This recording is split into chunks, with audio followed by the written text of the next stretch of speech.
Cet été, faites le plein de découvertes tout près de chez vous. Plongez dans les traditions à l'écomusée du pays de la cerise à Fougerolles.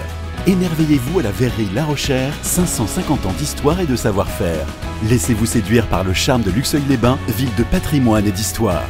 Des sorties, des animations pour petits et grands à partager en famille. Info sur luxeuil-vosges-sud.fr. Comptoise Radio, conseil d'experts.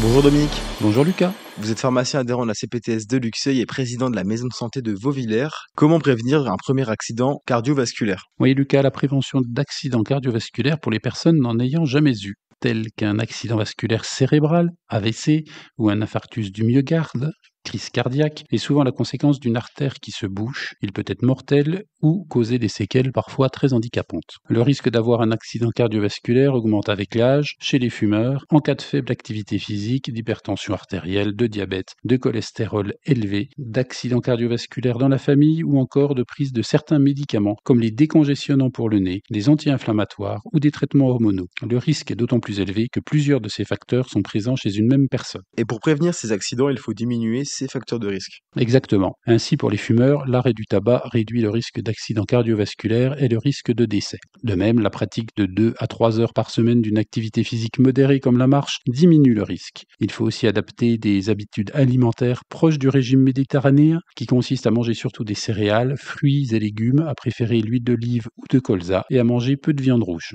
Et pour les autres facteurs de risque? Hypertension, diabète, cholestérol. Il faut consulter votre médecin traitant qui évaluera l'opportunité ou non de mettre en place certains traitements. Il est bon de rappeler qu'en dehors des médicaments prescrits, aucune médication, vitamines, minéraux ou oméga 3 n'a démontré d'intérêt pour prévenir les accidents cardiovasculaires. Merci Dominique, pharmacien adhérent de la CPTS de Luxeuil et président de la maison de santé de Vauvillers. Merci Lucas.